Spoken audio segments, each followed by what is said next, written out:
Bismillahirrahmanirrahim. Assalamualaikum warahmatullahi wabarakatuh. Alhamdulillahirabbil alamin. Wassalatu wassalamu ala asyrafil anbiya'i wal mursalin wa ala alihi wa sahbihi wa man sara ala nahjihi ila yaumil amma ba'd. Alhamdulillah,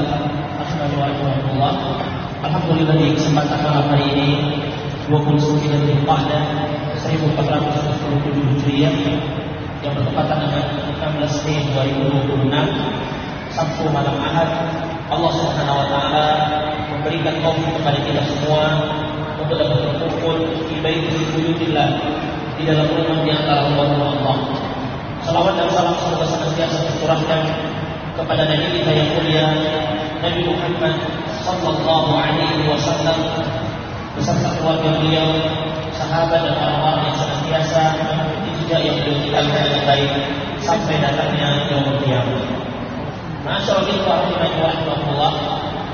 Tentunya setelah kita memuji Allah dan bersalawat kepada Nabi sallallahu alaihi wasallam untuk mengamalkan sabda Nabi sallallahu alaihi wasallam, tidak dikatakan bersyukur kepada Allah yang tidak berterima kasih kepada manusia. Maka kita mengucapkan terima kasih kepada Dewan Kemakmuran Mesir Raya Bukit Pontianak atas kesempatan yang diberikan bagi kita semuanya malam hari ini untuk duduk di dalam taman di antara taman surga, majelis ilmu untuk menyimak ayat-ayat Allah dan hadis-hadis Nabi sallallahu alaihi wasallam di dalam kajian ilmu yang akan disampaikan oleh Ustaz Abdullah nantinya. Kemudian yang kedua, Allah wasallam kepada Ustaz Majidudin akan kedatangan antum kembali ke Kota Pontianak setelah kurang lebih 7 tahun tidak bertemu dengan ikhwah di sini, dan alhamdulillah yang mudah dari Allah Subhanahu wa taala kita bisa kembali bertemu di malam hari ini. Kemudian ada beberapa hal yang ingin kami sampaikan. Yang pertama, dikarenakan ini adalah majelis ilmu, maka hendaknya semua ikhwah mengikhlaskan diri kepada Allah Subhanahu wa taala dalam ibadah dan syariat. Kemudian yang kedua, memperhatikan adab-adab di dalam majelis ilmu untuk mendengar dengan baik, mencatat apa yang disampaikan oleh pemateri. Dan bagi yang memiliki putra putri untuk menjaga agar kajian ini yang berlangsung dengan tertib serta menjaga kebersihan di Mesir Raya ini. Kemudian kajian ini akan berlangsung dalam 2 sesi. Yaitu sesi pertama antara maghrib dan isya, dan sesi kedua nanti akan dilanjutkan setelah salat isya. Kemudian untuk pertanyaan maka bisa disampaikan dalam bentuk tulisan di kertas atau melalui WhatsApp dengan nomor 0822 5349 7823 0822 5349 7823. Itu sebagai pengantar dan untuk memberikan waktu kepada Ustaz Majidudin yang sahibullah falyatafaddal mashkura majzura.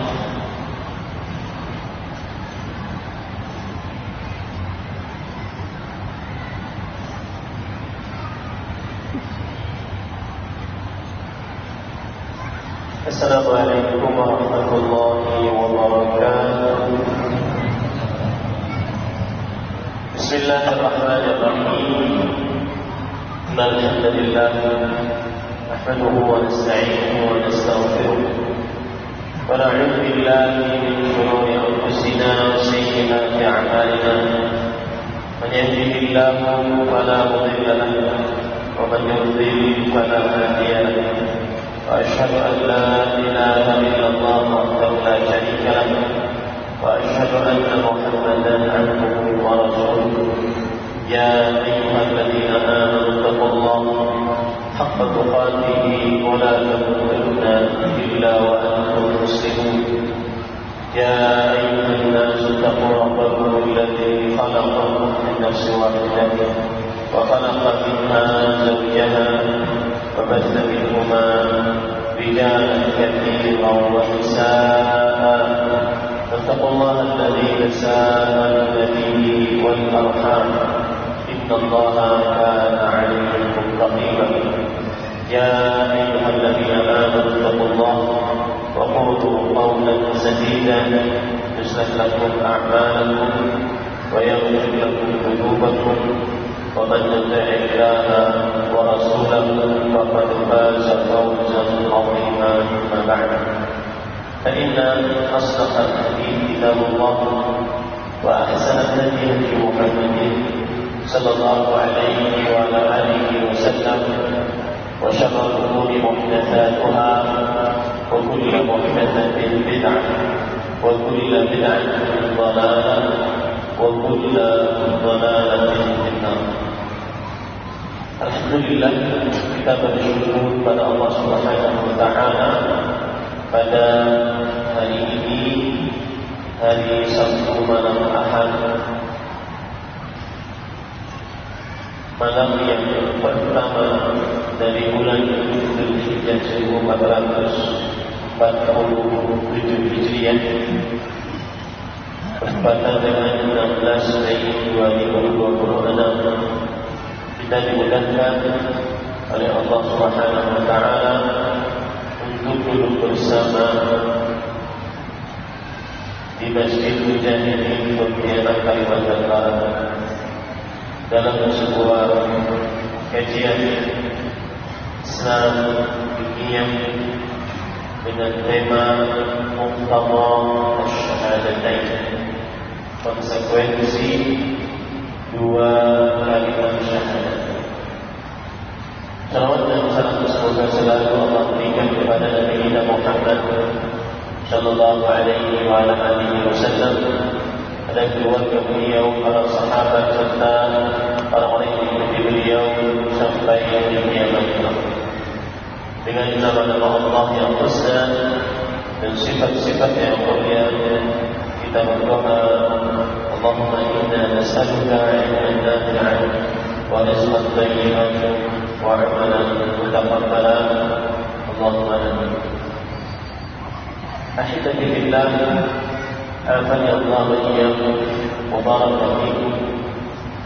Kaum muslimin yang saya cintai karena Allah, Bapak Ibu saudara-saudari jemaah Masjid Mujahidin Pontianak, semoga Allah Subhanahu wa taala selalu memberikan afiat dan keberkahannya kepada kita seluruhnya. Dua kalimat syahadat adalah mengucapkan asyhadu an la ilaha illallah wa asyhadu anna Muhammadan Rasulullah. Dan seseorang tidak akan sempurna keimanannya dan tidak akan selamat di akhirat kecuali dengan mengucapkan dua kalimat syahadat dan merealisasikannya dalam konsekuensi-konsekuensi dari dua kalimat syahadat tersebut. Mengucapkannya dengan lisan, kemudian menetapkannya dengan qalbu dan mengamalkannya dengan anggota tubuh. Allah Subhanahu wa taala berfirman di dalam Al-Qur'an surat Al-Baqarah ayat 256, "Faman yakfur bil-taghut wa yu'min billah faqad istamsaka bil-'urwatil wuthqa lam yusama laha." Yang artinya, barang siapa yang kufur terhadap taghut, sembahan selain Allah, dan beriman kepada Allah, maka sungguh dia telah berpegang teguh dengan tali yang kokoh yang tidak akan pernah terputus. Tali yang kokoh tersebutlah yang disebut dengan kalimat syahadat yang pertama, la ilaha illallah. Ayat ini memberikan pelajaran kepada kita bahwa cara merealisasikan beragama dan pokok agama dalam agama Islam yang dengannya seseorang beriman, kemudian dengannya seseorang selamat di akhirat, yaitu mengerjakan konsekuensi dari dua kalimat syahadat. mengucapkannya dengan lisan, mengakuinya dengan qalbu, dan mengamalkannya dengan anggota tubuh. Allah Subhanahu wa taala juga berfirman di dalam surah An-Nisa ayat 136, Ya ayyuhalladzina amanu aminu billahi wa rasulihi wal kitabi alladzi nazzala ala rasulihi wal kitabi alladzi anzala min qabl wa man yakfur billahi wa malaikatihi wa kutubihi wa rusulihi wal yawmil akhir faqad dhalla dhalalan ba'ida. Yang artinya, wahai orang yang beriman, berimanlah kepada Allah dan Rasul-Nya. Berimanlah kepada Allah dan Rasul-Nya. Inilah dalil yang menunjukkan pokok keimanan yang kedua, syahadat Muhammad Rasulullah sallallahu alaihi wasallam. Yang mana seseorang benar-benar memiliki pokok keimanan dengan dua kalimat syahadat. Mengucapkan dua kalimat syahadat ini dengan lisan dan meyakini dengan qalbu dan mengamalkan konsekuensi-konsekuensi. Oleh karena itulah dua kalimat syahadat ini adalah materi dakwah pertama kali yang didakwahkan oleh seorang pendakwah saat ia berdakwah. Dua kalimat syahadat ini materi dakwah pertama yang didakwahkan oleh seorang pendakwah saat ia berdakwah. Dalam hadis yang diriwayatkan oleh Imam Bukhari dan Muslim dari Abdullah bin Abbas radhiyallahu anhu, anna Nabi sallallahu alaihi wasallam ba'atha Mu'adz radhiyallahu anhu ila al-Yaman. Faqala ud'uuhu ila shahadati an la ilaha illallah wa anni rasulullah. Abdullah bin Abbas radhiyallahu anhu bercerita bahwa Nabi Muhammad sallallahu alaihi wasallam ketika mengutus Mu'adz bin Jabal ke Yaman radhiyallahu anhu, maka beliau bersabda, ajaklah mereka untuk bersyahadat la ilaha illallah dan bahwa aku adalah Rasulullah. Hadis ini dalil yang begitu tegas bahwa materi dakwah pertama bagi seorang pendakwah agama Islam adalah syahadat la ilaha illallah. Karena syahadat la ilaha illallah Muhammadur Rasulullah, karena dua kalimat syahadat inilah yang merupakan pokok dasar keimanan dan merealisasikan konsekuensi dari dua kalimat syahadat inilah yang membuat seseorang seluruh amal ibadahnya dianggap oleh Allah Subhanahu wa taala. Dan mengamalkan dua konsekuensi dua kalimat syahadat inilah seseorang akan benar-benar selamat di akhirat dari masuk neraka atau dari perkaranya seseorang di dalam nerakanya Allah Subhanahu wa taala. Kemudian dalam hadis yang lain, oleh karena itu perhatikan sekarang saya sebutkan perkataan para ulama yang menunjukkan bagaimana semestinya kaum muslimin pertama kali yang dipelajari adalah dua kalimat syahadat. Al-Imam Al-Barbahari rahimahullah di dalam kitab beliau Syarh As-Sunnah berkata, "I'lam anna awwal al-Islam syahadatu an la ilaha illallah wa anna Muhammadan 'abduhu wa rasuluh." Ketahuilah bahwa kewajiban Islam paling pertama adalah bersyahadat la ilaha illallah dan bahwa Muhammad sallallahu alaihi wasallam adalah hambanya dan rasulnya. Begitu juga Imam Al-Ajurri ulama Islam yang memiliki kitab Asy-Syari'ah. Beliau berkata ketika menukilkan hadis umirtu an uqatilan nas hatta yaqulu la ilaha illallah wa anni rasulullah.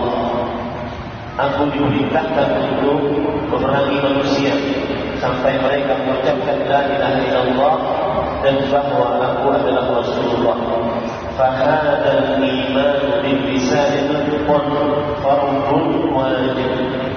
Maka ini adalah keimanan dengan lisan, dengan cara mengucapkannya, ia adalah sebuah kewajiban. Maksud dari perkataan ini, kewajiban paling pertama seorang muslim adalah mengucapkan dua kalimat syahadat, menetapkannya di dalam qalbu dan mengerjakan konsekuensi-konsekuensi. Kemudian para ikhwan yang dirahmati oleh Allah Subhanahu wa taala, Imam Ibnu Abdul Bar rahimahullah di dalam kitab beliau Al-Kafi fi Fiqh Al-Madinah, dari ulama Islam dari mazhab Maliki, beliau berkata, "Dzalika anna ahadan la yakunu bi niyyati musliman dun al-qawl hatta yakfira syahadat al-iman wa kalimat al-islam." Yang demikian itu adalah seseorang tidak akan dianggap sebagai seorang muslim sampai dia mengucapkan syahadat keimanan dan kalimat Islam, yaitu asyhadu an la ilaha illallah wa asyhadu anna Muhammadan Rasulullah. Imam Al-Qadhi Iyad rahimahullah yang bermadzhab Syafi'i, beliau di dalam kitab Ikmalul Mu'lim berkata, madhab ahli sunnah wal jamaah, madhab ahli sunnah wal jamaah أن المعرفة مرتبطة بالشهادتين لا تنفع إحداهما ولا تنجي من ذلك من الآخر إلا لمن يقدر عليها من آفات اللسان. Artinya, pembenaran kita terhadap Islam itu sangat erat kaitannya dengan dua kalimat syahadat. Tidak bermanfaat salah satu dari keduanya saja. Kalau orang mengucapkan syahadat la ilaha illallah saja tanpa Muhammad Rasulullah, tidak bermanfaat dan tidak menyelamatkan seseorang dari api neraka kalau mengucapkan satu syahadat saja, dan tidak bermanfaat kalau seandainya dia sanggup mengucapkan dengan lisannya, kemudian dia tidak mengucapkan dengan lisannya, harus mengucapkan dengan lisannya sampai syahadat tersebut terucapkan dengan lisannya. Asyhadu an la ilaha illallah wa anna Muhammadan Rasulullah. Kemudian pada ikhwan yang dirahmati oleh Allah Subhanahu wa taala, berkata para ulama dari zaman dahulu, di antaranya Al-Aini rahimahullah taala, beliau mengatakan, amarahum bi awwal ma yad'uhum ila tahawul tauhid al-ilah wal iqrar bi nubuwwati Muhammad sallallahu alaihi wasallam. Rasulullah SAW memerintahkan untuk mengajak manusia agar mentauhidkan Allah Subhanahu wa taala di dalam ibadah dan menetapkan kenabian Nabi Muhammad SAW. Semua yang saya sebutkan tadi, saya ingin sampaikan bahawa tema ini bukan tema sembarangan. Tema ini adalah merupakan fondasi dasar, sangat mendasar dari keimanan seorang muslim. Tidak bermanfaat amal ibadah seseorang apapun, sebesar apapun, tanpa mempunyai fondasi dasar asyhadu an la ilaha illallah wa anna Muhammadan Rasulullah. Sekarang kita ingin bahas apa makna la ilaha illallah. Apa makna la ilaha illallah? Para ikhwan yang dirahmati Allah, Bapak Ibu saudara-saudari yang semoga selalu diberikan afiat dan keberkahan oleh Allah Subhanahu wa taala, adalah la ma'buda bihaqqin illallah. Yang artinya tidak ada ilah. Ilah di sini maknanya adalah ma'bud. Diambil dari kata aliha ya'lahu ilahan. Yang makna dari ilah adalah makhluk. Makhluk artinya adalah ma'bud.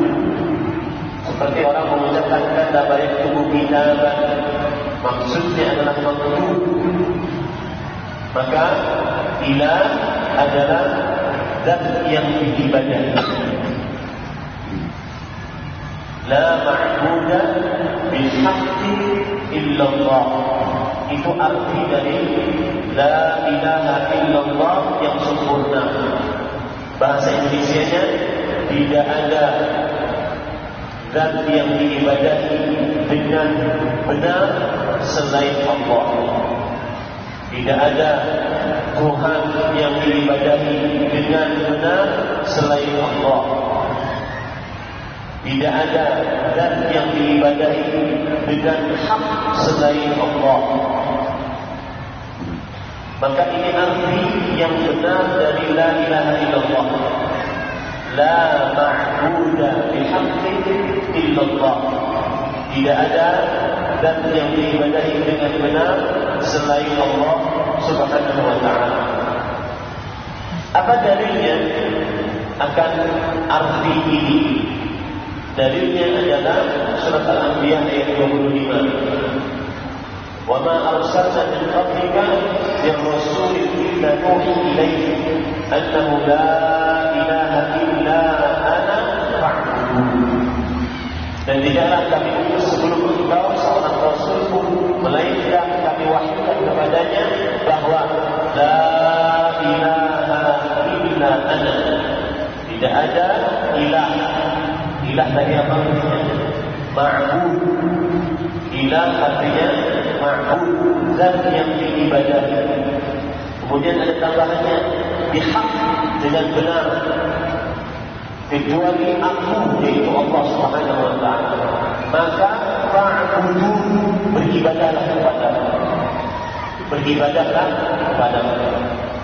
Lihat, ada semacam kaitan hubungan antara ilah dengan ibadah.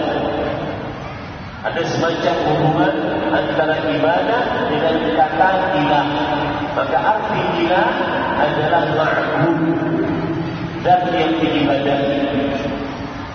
Sekali lagi, arti yang benar dari la ilaha illallah, la ma'buda bihaqqin illallah. Tidak ada zat yang diibadahi dengan hak, dengan benar, kecuali Allah Subhanahu wa ta'ala. Dalil yang lain, surat Al-A'raf ayat 65. Allah Subhanahu wa ta'ala berfirman, wa ila 'adin akhahum huda qala ya qaumi ibudullaha ma lakum min ilahin ghairuh. Dan kami utus kepada kaum 'Ad, nabinya bernama Hud. Dan Nabi Hud berdakwah kepada kaum 'Ad dengan mengatakan, wahai kaum, beribadahlah kalian kepada Allah. Kalian tidak memiliki ilah, zat yang diibadahi. Ada kata ibadah, beribadahlah kalian kepada Allah. Kalian tidak memiliki ilah. Ilah artinya ma'bud, zat yang diibadahi selain Allah Subhanahu wa ta'ala. Maka harus ditanamkan dalam benak kita, kemudian dijadikan keyakinan kita. Arti la ilaha illallah, la ma'buda bihaqqin illallah. Tidak ada zat yang diibadahi dengan hak selain Allah. Dengan dalil yang sudah kita sebutkan tadi. Lihat sekarang, saya akan sebutkan arti ini dengan perkataan-perkataan para ulama, bahwa yang saya sebutkan dari la ilaha illallah dengan makna la ma'budu bihaqqin illallah itu diambilkan dari penjelasan para ulama. Ulamanya dari mulai zaman dahulu, seperti misalkan Imam Al-Mufassir Ibnu Jarir At-Tabari rahimahullah di dalam kitab beliau Jami'ul Bayan dan Ta'wil Al-Quran, atau yang disebut dengan tafsir Imam Ibnu Jarir At-Tabari. Beliau mengatakan ketika beliau mengomentari ayat-ayat yang saya sebutkan tadi, beliau berkata rahimahullah, la ma'budu bihaqqin tajuzu ibadah. Makna la ilaha illallah, la ma'budu bihaqqin, tidak ada zat yang berhak untuk diibadahi, yang boleh diibadahi. Wa tasluhul uluhiyyatu lahu illallah, dan pantas segala macam ibadah diberikan kepadanya selain Allah. Tidak ada zat yang diibadahi dengan benar, dan pantas diberikan seluruh ibadah kepadanya kecuali Allah Subhanahu wa taala. Itu perkataan ulama abad ketiga Hijriah. 310 Hijriah Imam Ibnu Jarir At-Tabari rahimahullah taala meninggal. Kemudian juga Imam Ibnu Jarir At-Tabari ketika menafsiri ayat surat Muhammad ayat 19, fa'lam annahu la ilaha illallah, ketahuilah bahwa tidak ada ilah, zat yang diibadahi dengan hak selain Allah. Kata beliau, fa'lam ya Muhammad annahu la ma'budu tanbaghi aw tasluhu lahu al-uluhiyyah wa yajuzu lahu wa lil khalqi ibadatu illa Allah alladhi huwa khaliqul khalq wa maliku kulli shay'in yatimu lahu bi-rububiyyah kullama tadin. Artinya, ketahuilah wahai Muhammad, makna ayat tadi, bahwa tidak ada zat yang diibadahi yang pantas untuk mendapatkan segala macam ibadah untuknya. Kemudian boleh engkau wahai Muhammad sallallahu alaihi wasallam dan seluruh makhluk beribadah hanya kepadanya. Tidak ada yang berhak mendapatkan itu semua illallah, kecuali Allah Subhanahu wa taala. Saya ingin berpesan, jangan pernah mensyirikkan Allah dalam ibadah. Jangan pernah berdoa kepada selain Allah. Jangan pernah berdoa kepada selain Allah. Kenapa? Karena ibadah adalah akhassul huquq lillahi azza wa jalla. Ibadah adalah hak yang paling khusus yang dimiliki oleh Allah. Tidak boleh diberikan kecuali hanya kepada Allah. Karena salah satu makna ilah adalah zat yang diibadahi. Apabila ada orang berdoa kepada selain Allah, meminta istighatsah, minta pertolongan dalam keadaan yang sempit, meminta pertolongan isti'anah, meminta perlindungan isti'adah kepada selain Allah, berarti dia sudah memilihkan hak yang paling khusus yang Allah miliki kepada selain Allah, yang tidak pantas untuk mendapatkan ibadah tersebut. Dan itulah kekurang ajaran orang yang mensyirikkan Allah Subhanahu wa taala.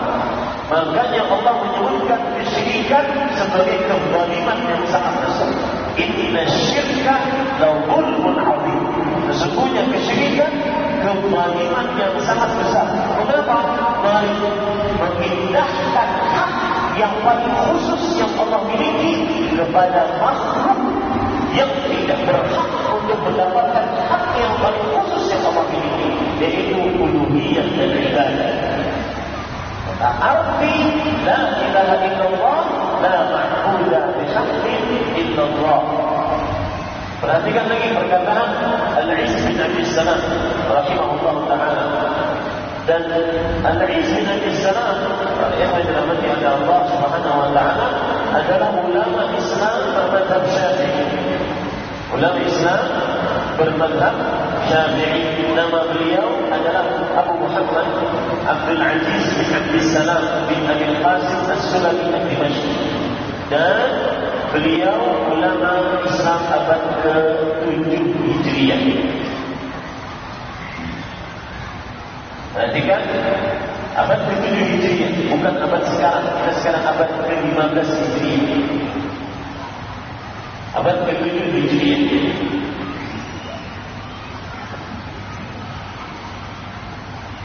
Beliau berkata,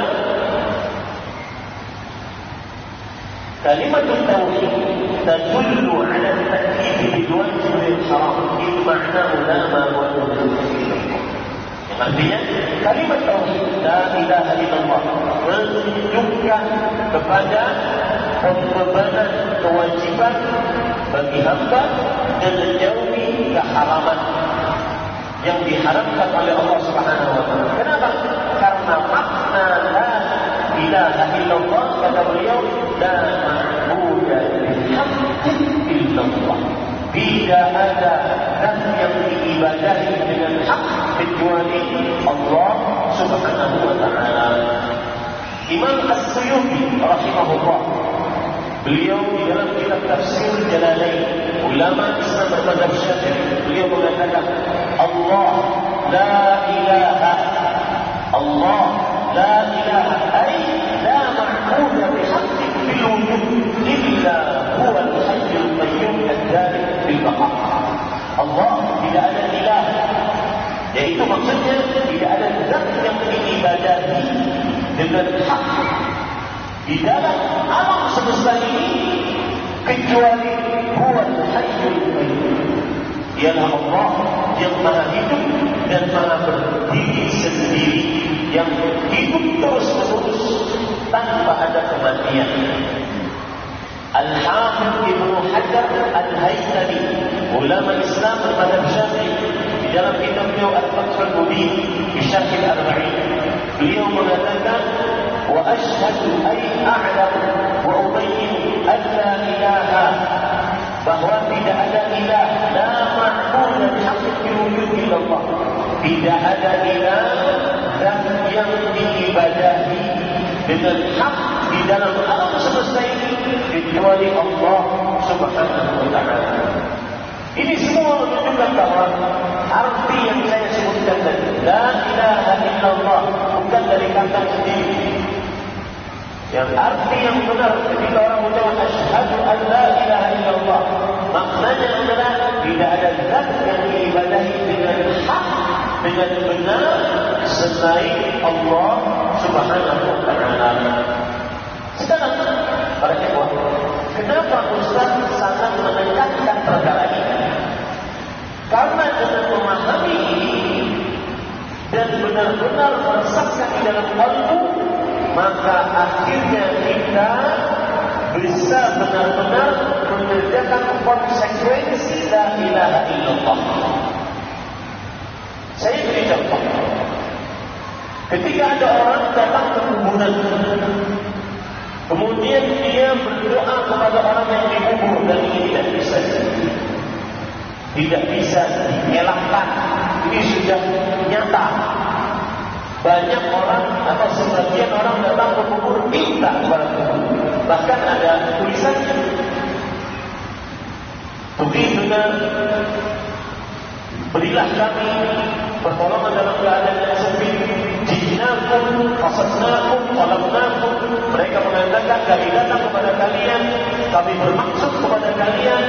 Tughithuna, tu'inuna, berikan kepada kami pertolongan dalam keadaan yang sempit, berikan kepada kami pertolongan yang banyak. Minta kepada orang yang sudah dikubur, yang sudah mati. Ketika dinasihati, mereka mengatakan, oh bukan, kami tidak melakukan kesyirikan. Kenapa? Karena kami meyakini la ilaha illallah. Ditanya, apa makna la ilaha illallah? Tidak ada pencipta selain Allah. La qadira 'ala al-ikhtira' illa Allah. Tidak ada yang sanggup untuk mencipta selain Allah. Oleh karena itulah, karena sebagian orang memahami la ilaha illallah, tidak ada pencipta yang sanggup mencipta selain Allah, bukan dengan makna la ma'budu bihaqqin illallah, tidak ada zat yang diibadahi dengan benar selain Allah, maka akhirnya tidak mengapa berdoa kepada orang yang sudah mati, tidak mengapa memakai jimat, tidak mengapa meletakkan sesaji, yang penting masih mengakui Allah adalah Maha Pencipta.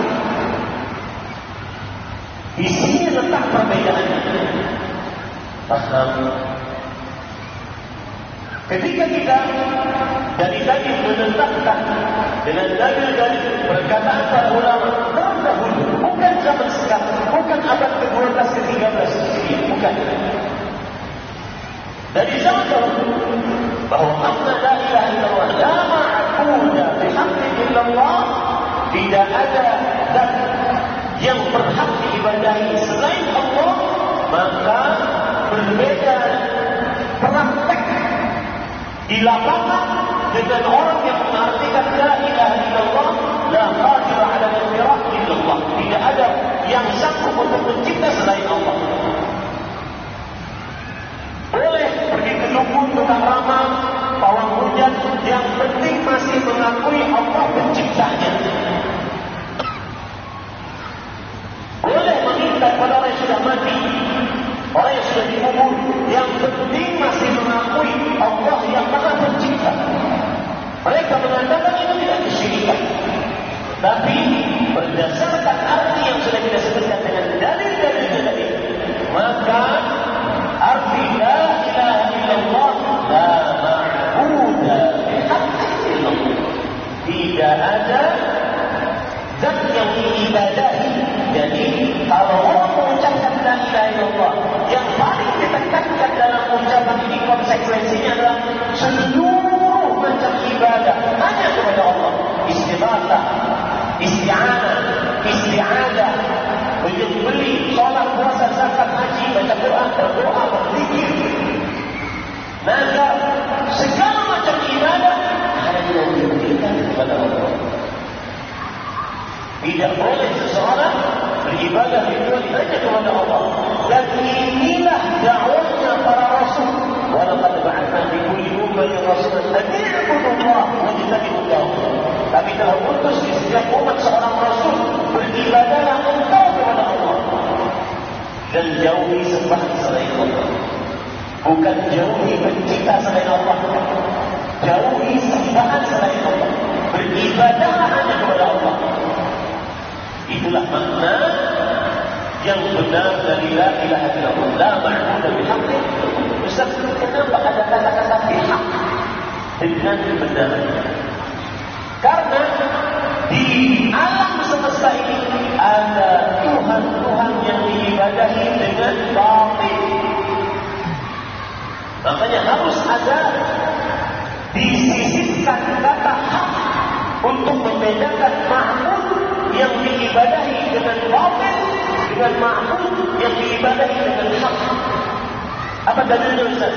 Dalilnya surat Al-Hajj ayat 62. Allah Subhanahu wa taala berfirman, "Dzalika bi anna Allaha huwal haqq wa anna ma yad'una min dunihi huwal batil."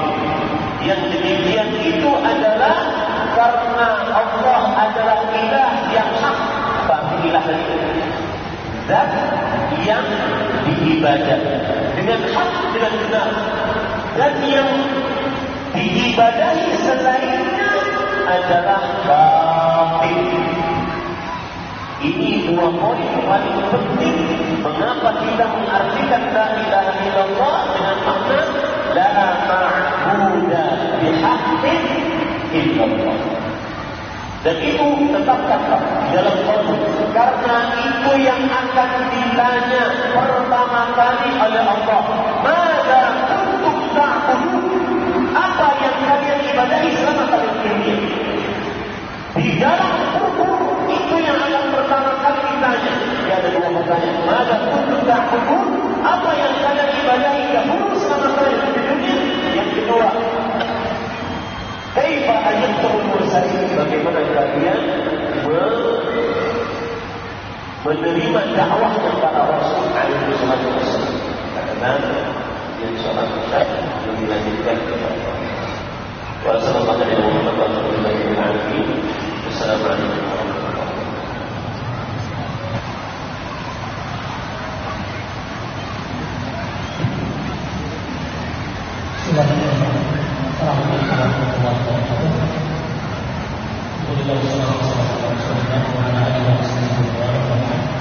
Insyaallah kajian kita lanjutkan sampai pukul 20 tepat malam.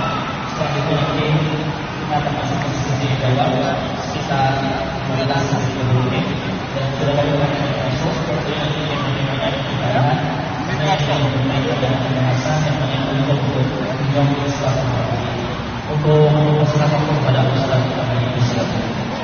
Bismillahirrahmanirrahim. Alhamdulillahirabbil alamin sallallahu alaihi wasallam ala abdihi wa rasulihi nabiyina Muhammad wa ala alihi wa ashabihi ajma'in. Amma ba'd. Ahibati fillah, azani Allah wa iyyakum kaum muslimin jemaah masjid Mujahidin Pontianak dan Barat yang saya cintai dan Allah. Semoga Allah Subhanahu wa taala selalu memberikan afiat dan keberkahannya kepada kita semua. Tadi sudah kita pelajari tentang bahwa fondasi dasar agama Islam yang dengannya seorang muslim mempunyai keimanan yang kokoh dan dengannya seorang muslim akan selamat di akhirat adalah syahadat la ilaha illallah Muhammadur Rasulullah. Kemudian juga kita sudah pelajari bahwa makna syahadat la ilaha illallah adalah apa tadi? La ma'budu bihaqqin illallah. Tidak ada zat yang diibadahi dengan benar selain Allah Subhanahu wa taala. Dan kita sudah pelajari juga makna yang kurang tepat bahkan keliru ketika mengartikan la ilaha illallah dan farjira al-iftira illallah. Tidak ada yang satu atas penciptaan kecuali Allah. Kita sudah sebutkan kenapa ini keliru dan kenapa ini menyimpang. Kemudian juga sudah kita sampaikan poin yang keempat, kenapa harus ada sifat kata yang hak, yang benar. Tidak ada zat yang diibadahi dengan benar selain Allah Subhanahu wa taala. Itu semua sudah kita pelajari. Poin yang ingin saya tambahkan di dalam memahami syahadat la ilaha illallah ini selanjutnya adalah bahwa syahadat la ilaha illallah Muhammadur Rasulullah awwal wajibin 'alal mukallaf. Kewajiban pertama atas hamba-hamba Allah Subhanahu wa taala. Dan ini berbeda dengan pendapat sebagian orang yang mengatakan bahwa awal wajib al-mukallaf an-nazar fil adillah al-aqliyah atau syak billah, yang artinya sebagian orang berpendapat bahwa kewajiban pertama bagi seorang hamba muslim adalah memperhatikan dalil-dalil tentang keberadaan Allah dengan akal. Dalil-dalil tentang keberadaan Allah dengan akal. Ini konsekuensinya adalah apabila dia tidak menemukan dan keberadaan Allah dengan akalnya, maka dia tidak beriman. Karena tidak beriman, artinya dia tidak sholat, tidak puasa, dan zakat. Itu sebabnya dengan masyarakat yang mengaku muslim, tapi karena mengaku belum sampai kepada ma'rifatullah, akhirnya tidak sholat. Itu penyebabnya. Akhirnya tidak sholat, tidak puasa, dan segala macam pembebanan ibadah dia tidak kerjakan dengan dari belum sampai ma'rifatullah. Karena keliru di dalam memahami poin awal wajib al-mukallaf at-tauhid. Kewajiban pertama atas hamba Allah adalah bersyahadat la ilaha illallah Muhammadan Rasulullah. Berarti kalau ada yang mengajarkan bahwa kewajiban pertama dalam diri seorang hamba adalah syak billah, ragu Allah itu ada, enggak, ini keliru. Karena kewajiban pertama dalam agama Islam adalah bersyahadat la ilaha illallah Muhammad Rasulullah sebagaimana yang kita sudah sebutkan tadi dari dalilnya. Di antaranya Rasulullah SAW bersabda, "Umirtu an uqatilan nas hatta yashhadu an la ilaha illallah wa anna Rasulullah." Aku diperintahkan untuk memerangi manusia sampai mereka bersyahadat la ilaha illallah dan aku adalah Rasulullah. Coba lihat perkataan para ulama tentang hal ini. Disebutkan di dalam kitab Al-Intisab fi Ashabil Hadits bahwa fa'awwal wajibin 'ala al-'abdi huwa syahadatu an la ilaha illallah wa anna Muhammadar Rasulullah. Kewajiban pertama atas seorang hamba adalah mengucapkan la ilaha illallah Muhammadur Rasulullah. Dan ini yang paling mudah. Sebagian orang kewajibannya adalah bikhilafi ma yaqulu ahlul kalam min al-mu'tazilah wal asy'ariyah anna awwal wajib an-nazar fi adillah al-aqliyah ala wujud Allah Ta'ala. Berbeda dengan ahlul kalam. Ahlul kalam adalah orang-orang yang lebih mendahulukan akalnya dibandingkan dalilnya. Mengatakan bahwa kewajiban pertama atas seorang hamba adalah memperhatikan apakah Allah itu ada berdasarkan dalil-dalil akal. Kalau akalnya tidak sampai membuktikan bahwa Allah itu ada, maka berarti dia belum sholat, belum puasa, belum zakat, belum haji. Ini keliru. Ini adalah kekeliruan. Kemudian lagi perkataan Imam Al-Qurtubi rahimahullah ta'ala di dalam kitab Al-Mufhim lima ashkala alaihi sahih Muslim. Beliau mengatakan, kata beliau adalah ini law lam yakun fil kalami shay'un yulzamu bihi illa mas'alatan huma min mabadi'ihi lakana haqiqatan lillah. Manusia-manusia yang mengatakan bahwa pertama kali kewajiban seorang hamba adalah memperhatikan keberadaan Allah dengan dalil-dalil akal, kemudian ragu tentang keberadaan Allah, ini adalah sesuatu yang sangat tercela. Tidak ada kewajiban pertama bagi seorang muslim kecuali mengucapkan syahadat la ilaha illallah Muhammadur Rasulullah. Itu poin yang saya tambahkan. Kemudian poin selanjutnya yang sangat penting, ketika seseorang memahami makna syahadat la ilaha illallah dengan makna tadi la ma'budu bihaqqin illallah, tidak ada zat yang berhak diibadahi selain Allah, maka memiliki konsekuensi di bawah ini. Catat, siapa yang memahami la ilaha illallah dengan makna la ma'budu bihaqqin illallah, tidak ada zat yang berhak diibadahi selain Allah, maka makna ini memiliki konsekuensi. Konsekuensi yang pertama yaitu la ilaha menunjukkan kepada penafian, peniadaan atau peniadaan Tuhan yang berhak diibadahi selain Allah, siapapun dan apapun dia. Kemudian illallah menunjukkan kepada isbat, menetapkan hanya Allah zat yang berhak diibadahi. Tiada sekutu bagi Allah. Inilah yang disebut oleh para ulama rukun la ilaha illallah. La ilaha rukun an-nafyu, penafian, peniadaan, meniadakan zat yang diibadahi selain Allah, siapapun dan apapun. Mau Nabi Muhammad SAW tidak bisa diibadahi, bahkan haram untuk diibadahi. Mau Rasul dari malaikat yang paling mulia Jibril alaihissalam tidak boleh diibadahi, haram untuk diibadahi. Berdoa kepada Nabi haram, berdoa kepada Jibril haram, apalagi kepada orang-orang yang dibawa derajatnya dari dua malaikat, dua makhluk ini, dari orang-orang yang mati. Itu konsekuensi dari orang yang mengatakan la ilaha illallah dengan makna la ma'budu bihaqqin illallah. Tidak ada zat yang diibadahi dengan benar selain Allah.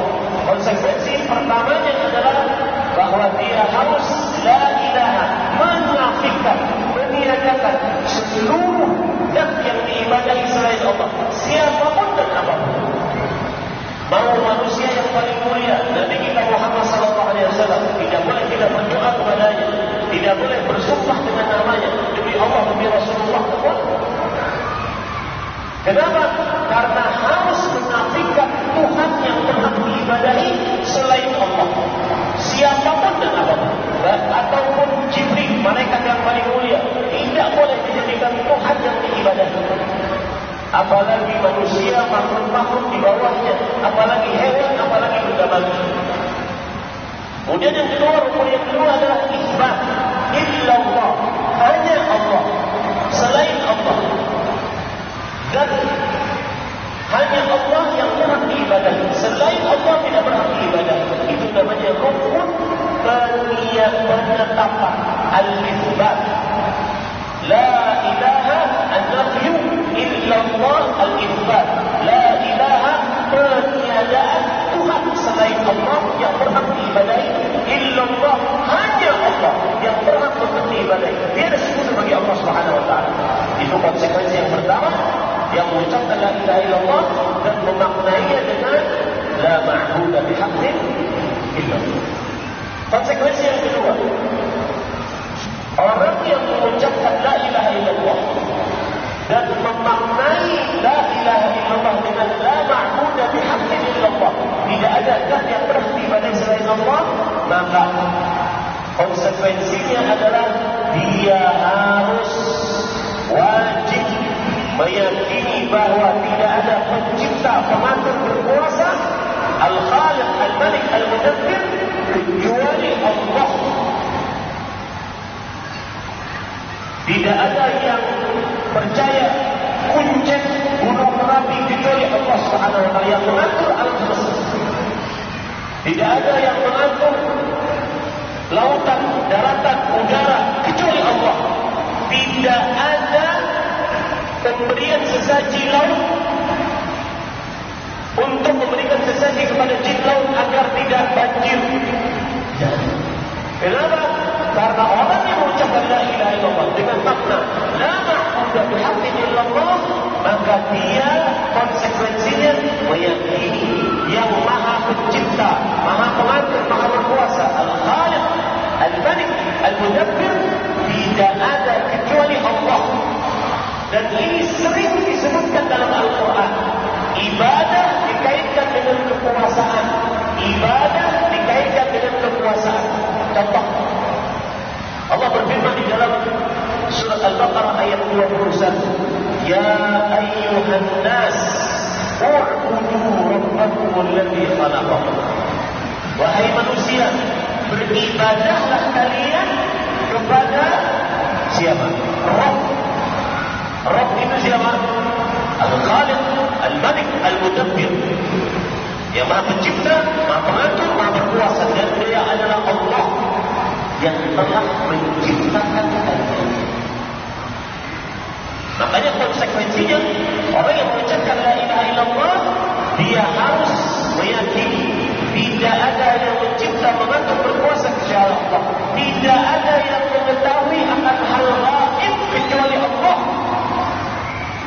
Allah Subhanahu wa taala berfirman, "Qul la ya'lamu man fis samawati wal ardi al-ghaiba illa Allah." Katakan wahai Muhammad sallallahu alaihi wasallam, tidak ada yang mengaku mengetahui akan hal gaib kecuali Allah. Bahkan Nabi kita Muhammad sallallahu alaihi tidak mengetahui akan hal gaib. Walau kuntu a'lamu al-ghaib lastakthartu min al-ghaib wa ma massani as-su'. Kalau aku mengetahui akan hal gaib, kata Allah sebagai disebutkan dalam Al-Quran, maka niscaya aku akan berbanyak kebaikan. Aku tidak akan tertimpa musibah, terluka. Di beberapa orang beliau terluka.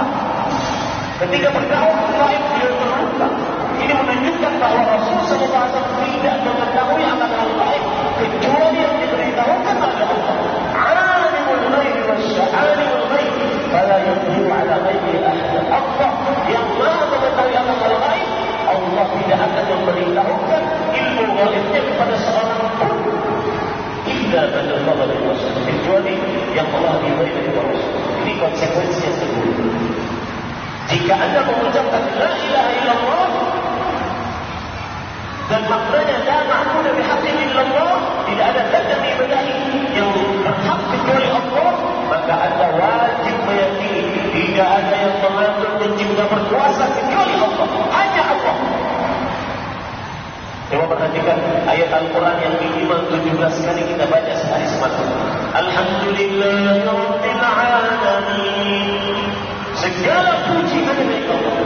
Kenapa ibadah pujian alhamdulillah hanya milik Allah? Karena Allah Rabbul Alamin. Allah yang mengatur alam semesta, mencipta alam semesta, berkuasa atas alam semesta. Makanya Imam Ibn Katsir, ulama Islam abad ke-8 Hijriah, dari mazhab Syafi'i, beliau mengatakan pada ayat ini, Al-Khaliqu li hadhihi al-asya' huwa al-mustahiqqu lil-ibadah. Yang Maha Pencipta atas alam semesta ini, dialah yang paling berhak untuk diibadahi. Kenapa kita tidak boleh minta kepada sapi, kepada Yesus, kepada orang mati, seberapa derajat pun orang yang sudah meninggal tersebut, mau dia wali kutub, wali badal, wali murid, wali sastra, tidak boleh kita berdoa kepada. Karena ini tidak mencipta, hanya Allah yang mencipta. Itu konsekuensi orang yang mengucapkan la ilaha illallah dengan makna la ma'budu bihaqqin illallah. Konsekuensi yang ketiga, orang yang mengucapkan la ilaha illallah dengan makna la ilaha ma'budu bihaqqin illallah, tidak ada zat yang berhak diibadahi kecuali Allah, maka dikatakan tidak ada yang paling pantas untuk disandari, ditawakuli, bersandar qalbu, condong qalbu hanya kepada Allah. Tidak ada yang pantas kecuali Allah. Orang yang mengucapkan la ilaha illallah dan mengenal makna la ma'budu bihaqqin illallah, maka dia tidak akan menuhankan sarana. Dia tidak akan tunduk kepada makhluk karena makhluk tersebut dianggap bisa menolong dia. Dia hanya tunduk, bersandar hanya kepada Allah Subhanahu wa taala. Perhatikan Nabi Ibrahim alaihissalam, dan ini sering terjadi, terutama bapak-bapak, kawan-kawan seperjuangan saya suami, bapak-bapak juga suami, kita tugasnya nyari nafkah. Di zaman sekarang ada keresahan, kegelisahan tentang nafkah, sulit hidup. Maka jangan pernah bersandar kepada makhluk. Kapan bisa kita tanamkan ilmu Islam? Jika seseorang memahami makna la ilaha illallah, la ma'budu bihaqqin illallah. Dengan makna tidak ada zat yang diibadahi selain Allah. Tidak ada penyandaran qalbu kecuali hanya kepada Allah. Orang yang memahami makna la ilaha illallah dengan la ma'budu bihaqqin illallah tidak akan pernah berkeluh kesah di media sosial. Pantang untuk berkeluh kesah di hadapan makhluk, karena makhluk la yarham, makhluk tidak akan mengasihi. Yang Maha Pengasih Allah Ar-Rahman Ar-Rahim. Orang yang memahami la ilaha illallah dengan makna la ma'budu bihaqqin illallah, maka dia akan senantiasa menekankan iyyaka na'budu wa iyyaka nasta'in, hanya kepada Engkau kami beribadah. Tapi ibadah ini tidak bisa kami kerjakan kecuali hanya kepada Engkau kami minta pertolongan. Penyandarannya sangat kuat. Coba perhatikan Nabi Ibrahim alaihissalam, Abul Anbiya, bapaknya para nabi, Khalilullah, Imamul Hunafa, kekasih Allah, pemimpinnya orang-orang yang hadis yang bertauhid. Ketika beliau dilemparkan ke dalam api dengan ketapel yang besar. Kenapa apinya sangat besar, Ustaz? Karena waktu itu semua orang semangat untuk meletakkan kayu bakar. Bahkan ibu-ibu yang belum hamil, dia bernazar, ya Allah, kalau saya hamil, saya akan letakkan kayu bakar untuk membakar Nabi Ibrahim. maka akhirnya apinya sangat besar, dilempar dengan menjadi dengan ketapel yang besar. Ketika mau masuk, datang Jibril alaihissalam. Ya Ibrahim, alakah hajat? Wahai Ibrahim alaihissalam, apakah engkau perlu bantuan? Ada hajat yang engkau ingin sampaikan? Lihat orang-orang yang la ilaha illallah, la ma'budu bihaqqin illallah. Beliau menjawab, amma ilaihi, amma faminallah ta'ala. Adapun aku minta pertolongan kepada engkau wahai Jibril, kita sama-sama makhluk, enggak. Adapun minta pertolongan kepada Allah, iya, aku minta pertolongan kepada Allah. Maka masuklah Nabi Ibrahim alaihissalam ke dalam api. Kemudian Allah mengatakan, "Kuni bardan wa salaman." Orang yang mengucapkan la ilaha illallah dan memahami maknanya dalam ma'budu bihaqqin illallah, maka dia akan dicukupkan oleh Allah Subhanahu wa taala. Allah berfirman dalam Al-Quran, "Wa man yatawakkal 'ala Allah fa huwa hasbuh." Siapa yang bersandar qalbu kepada Allah karena dia memahami makna la ilaha illallah, la ma'budu bihaqqin illallah, tidak ada tawakal kecuali hanya kepada Allah, maka Allah akan mencukupkan dia. Sedikit menyimpang, saya ingin kasih kepada jemaah sekalian yang sudah 7 tahun saya tidak bertemu dengan Bapak Ibu saudara-saudara sekalian. 2 amalan di zaman kesulitan. Saya pesan passwordnya, kuncinya adalah perbaiki waktu pagimu. Perbaiki waktu pagi. Amalan yang pertama, bangun pagi. Ketika azan subuh, jawab azan. Yang kedua, setelah mendengar azan, berdoa. Setelah azan, Allahumma rabbana hadina wa hadina wa sallallahu. Kemudian yang ketiga, mengerjakan 2 rakaat sebelum subuh. Rakaat al-fajr khairun min kulli waqtin. 2 rakaat sebelum subuh baik daripada dunia dan sisi. Yang keempat, berdoa antara azan dan iqamah. Doa baina al-azan wal iqamah la yurad. Doa di antara azan dan iqamah ditolak. Yang kelima, salat subuh berjamaah. Man salat subuh berjamaah, bahwa dia dimenjadi. Barang siapa yang salat subuh berjamaah, maka dia dalam jaminan Allah. Yang keenam, berzikir setelah salat subuh. Yang ketujuh, zikir pagi. Siapa yang mengerjakan ini, maka niscaya Allah akan mencukupkan harinya pada saat itu sampai sore. Dalilnya apa? Sebelum saya sebutkan dalilnya, para ulama mengatakan, yaumuka mithlu jamanik,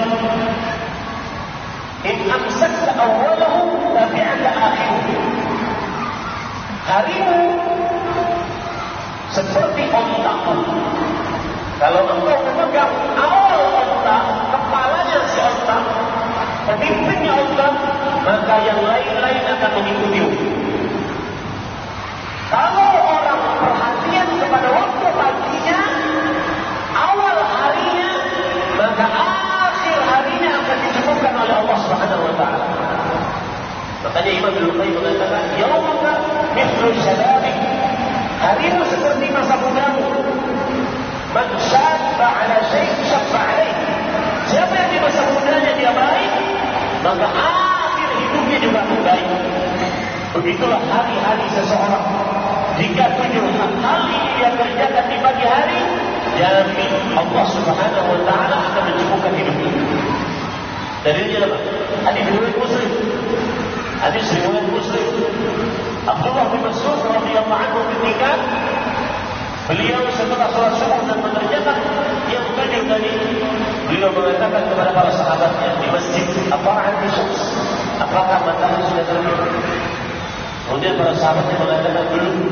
Ketika matahari sudah terbit, baru beliau bangun dari majlis. Kemudian beliau berkata, "Alhamdulillah alladzi kafana fi hadzal yawm. Segala puji bagi Allah yang telah mencukupkan kita untuk hari ini. Perbaiki masa pagimu, niscaya Allah akan cukupkan hari akhir harimu. Garis bawah itu baik. Perbaiki masa pagimu, niscaya Allah akan cukupkan akhir harimu. Setiap hari seperti itu. Itu amalan yang pertama. Diterima itu. Karena saya ingat tadi tauhid yang bertawakal kepadanya Allah akan cukupkan. Amalan yang kedua, apabila ada keresahan, kegelisahan, kegundahan, rasa takut yang banyak di zaman sekarang. Kenapa banyak keresahan, kegelisahan di zaman sekarang? Karena kita banyak melihat melalui media sosial, melihat orang sedih, sakit, miskin, dia resah. Jangan-jangan saya akan seperti dia. Melihat orang kaya, senang, lapar, dia resah. Apa saya seperti dia? Jadi dua sisi dia membuat resah. Dan keresahan al-hadwal yudhillah. Keresahan dan kegelisahan itu tentara-tentara Allah yang Allah uji hamba dengan itu. Obatnya berdoa. Doa yang paling terbaik adalah salat. Itu baik-baik. Obat resah adalah doa, dan doa yang paling terbaik adalah salat. Karena Rasulullah SAW tidak hazalahu amrun fazi'a ila salat. Rasul SAW kalau ada yang membuat resah beliau segera mengerjakan salat. Nabi Zakaria alaihissalam resah belum punya anak. Kemudian beliau melihat Maryam alaihissalam di luar kebiasaan. Ketika Maryam beriktikaf di mihrabnya, kemudian mendapati makanan yang bukan pada musimnya. Maka Nabi Zakaria bertanya, "Anna laki hada?" Dari mana engkau dapat ini wahai Maryam? Maryam alaihissalam menjawab, "Huwa min 'indillah, inna Allah yarzuqu man yasha'u bighayri hisab." Dia datang dari sisi Allah. Akibat salat, dia datang dari sisi Allah. Rezeki, rizqan kata nakirah yang belum ditentukan apa jenisnya. Para ulama tafsir di antaranya Imam Ibnu Katsir mengatakan rizqan baqiyatus syai' fi-syita wa baqiyatus syai'. Yang artinya makanan buah-buahan yang ada aturannya di musim panas diberi oleh Allah di musim dingin. Buah-buahan yang aturannya di musim dingin diberi oleh Allah di musim panas. Artinya apa? Tidak pernah terputus rezekinya gara-gara dia berdoa doanya dengan sholat. Ketika Nabi Zakaria mendapati itu, maka apa yang terjadi kepada Nabi Zakaria? Hunalika da'a Zakaria rabbah. Saat itulah Nabi Zakaria berdoa kepada Allah. Doanya bagaimana? Sholat. Makanya Allah berfirman dalam Al-Quran, "Fanadatul malaikatu wa huwa qaimun yusalli fil haram." Maka para malaikat memanggil Nabi Zakaria untuk memberitahukan bahwasanya istrinya akan hamil dengan seorang anak yang bernama Yahya. Saat itu Nabi Zakaria berdoa dalam keadaan sholat di mihrabnya. Maka obat resah doa. Doa paling afdal adalah apa? Sholat. Itu dua amalan. Konsekuensi selanjutnya. Jadi para ikhwan yang benar-benar bertauhid la ilaha illallah dengan makna yang benar, la ma'budu bihaqqin illallah, tidak akan pernah bertawakal kepada Allah. Semua kolega, orang kaya, punya jabatan, punya harta, semuanya hanya sarana. Tidak boleh bersandar kepada sarana. Sarana bersandarnya hanya kepada Allah. Saya ingin mencontohkan. Ini air. Air secara sebab, musabab dan akibat, apabila saya minum akan menghilangkan rasa haus. Tetapi orang yang bertauhid akan sangat percaya air ini hanya sebab saja. Jika Allah tidak menjadikan itu sebab menghilangkan haus, kira-kira hilangkan haus. Ini orang bertauhid dengan makna la ma'budu bihaqqin illallah. Konsekuensi yang selanjutnya yang keempat, orang yang mengucapkan la ilaha illallah dengan la ma'budu bihaqqin illallah sebagai maknanya, maka dia sangat perhatian terhadap keikhlasan amal, menjauhi riya, menjauhi sum'ah. Riya pengertiannya adalah an yuzhiral insanu amalahu aw yuhassinahu 'inda an-nas. Diamlah seorang manusia memperlihatkan amalnya atau memperbagus amalnya di hadapan manusia agar manusia memujinya, memberi hadiah kepada dia. Sum'ah memperdengarkan amalnya atau memperbagus suaranya agar didengar oleh orang lain sehingga orang lain memujinya. Itu sum'ah. Orang yang mengucapkan la ilaha illallah dan dengan makna la ma'budu bihaqqin illallah, paham betul hanya Allah yang paling berhak untuk diibadahi. Pujian manusia bukan tujuan dia, hanya Allah yang menjadi tujuan dia. Rasul sallallahu alaihi wasallam hadis riwayat Imam Muslim, ana aghna syuraka'i 'ala syirk man 'amila 'amalan asyraka fihi ma'i ghairi taraktuhu. Aku, kata Allah, zat yang sangat tidak membutuhkan sekutu. Siapa yang beramal dengan semua amalan yang mensekutukanku di dalamnya, aku tinggalkan dia dan amalnya. Ditolak oleh Allah Subhanahu wa taala. Hati-hati, terutama kita di zaman kamera. Semua dikamerai, semua difoto, semua dijadikan status. Coba tantang dirimu, musim haji, musim kurban, tantang dirimu, kasih challenge terhadap diri kita. Berhaji, berumrah tanpa status, tanpa video dan tanpa foto.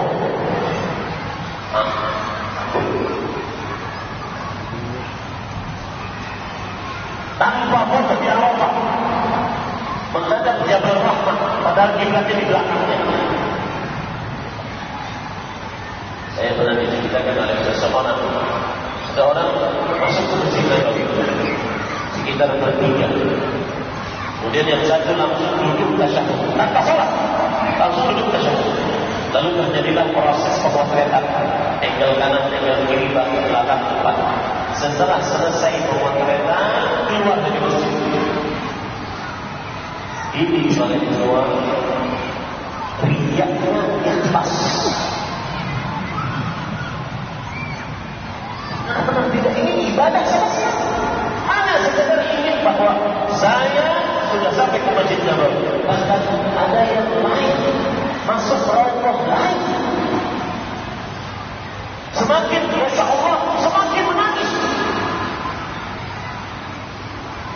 In tubdu sadaqat fani'imah wa in tubduha wa tukhfa al-fuqara fahuwa khair.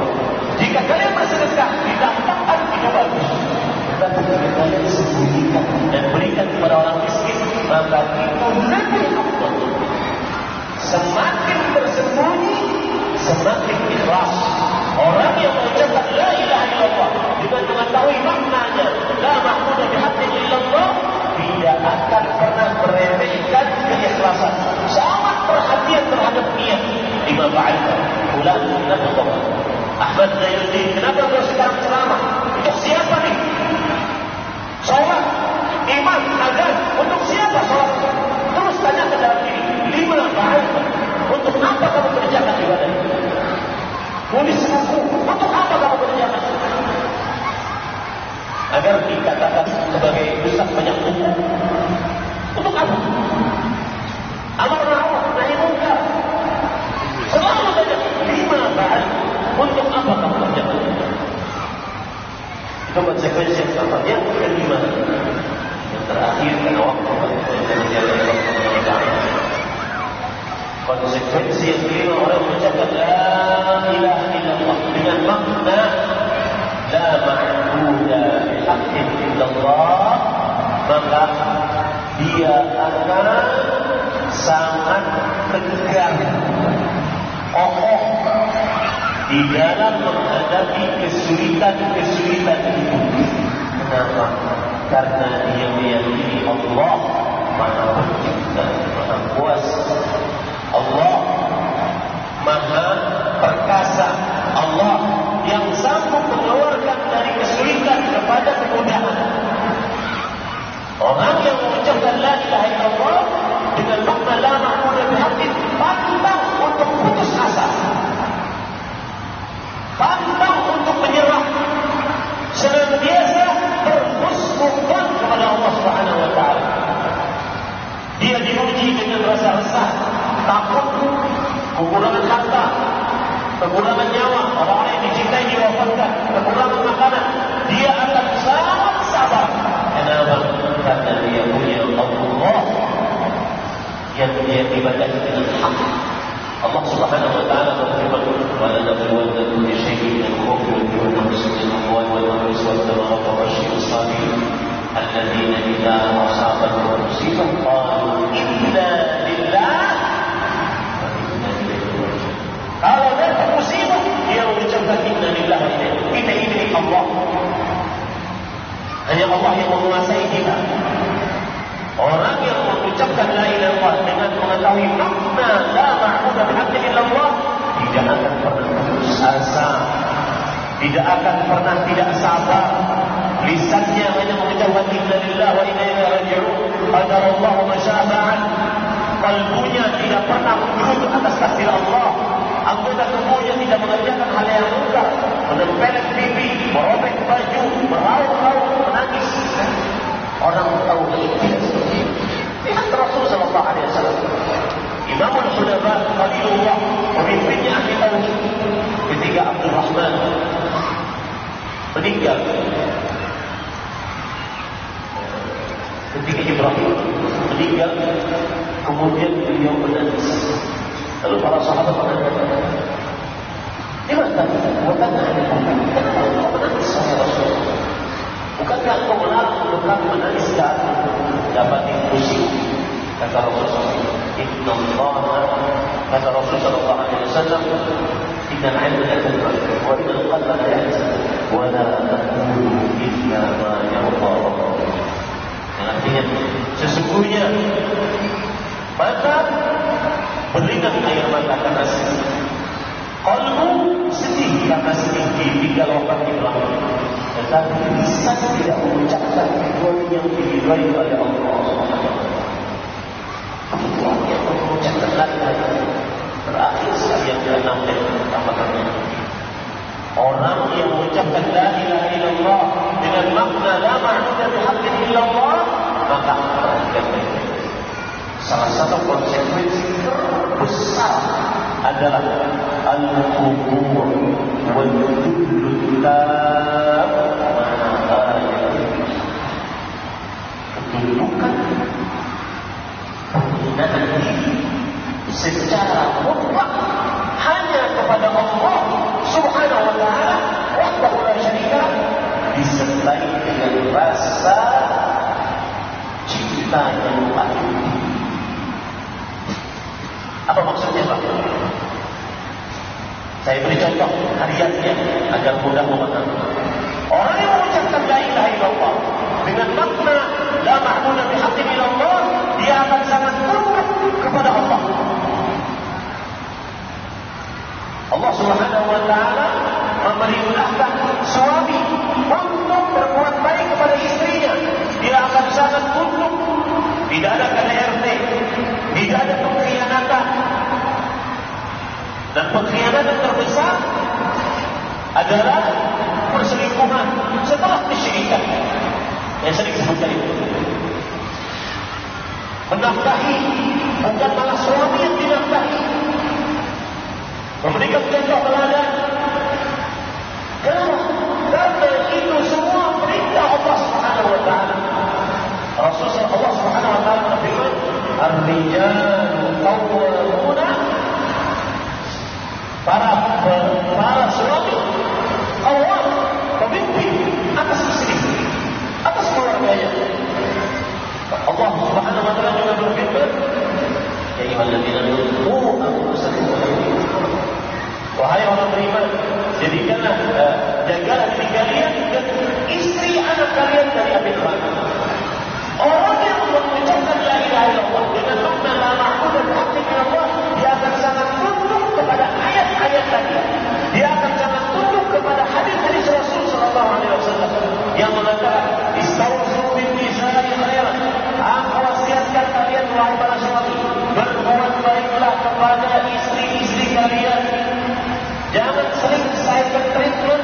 Kasihan Pak.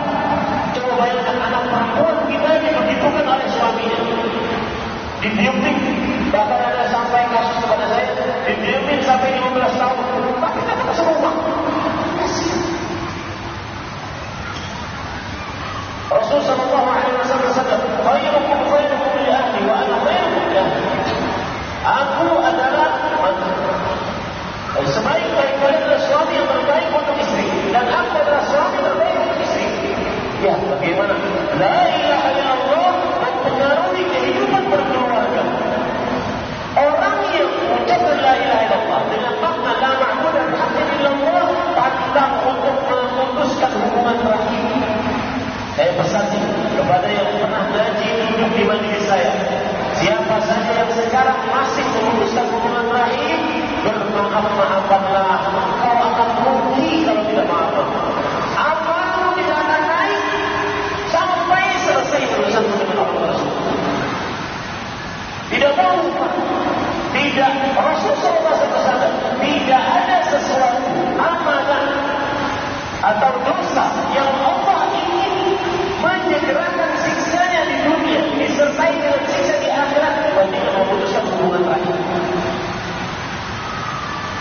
Putus hubungan rahim antara anak dengan orang tua, putus hubungan rahim antara kakak dengan adik, putus hubungan rahim antara paman dengan keponakan, putus hubungan rahim antara rahim-rahim yang ada. Hati-hati. Orang yang bertauhid la ilaha illallah dengan makna la ma'budu bihaqqin illallah sangat tunduk kepada Allah. Sangat tunduk kepada Allah. Contoh yang lain lagi yang banyak terjadi di masyarakat.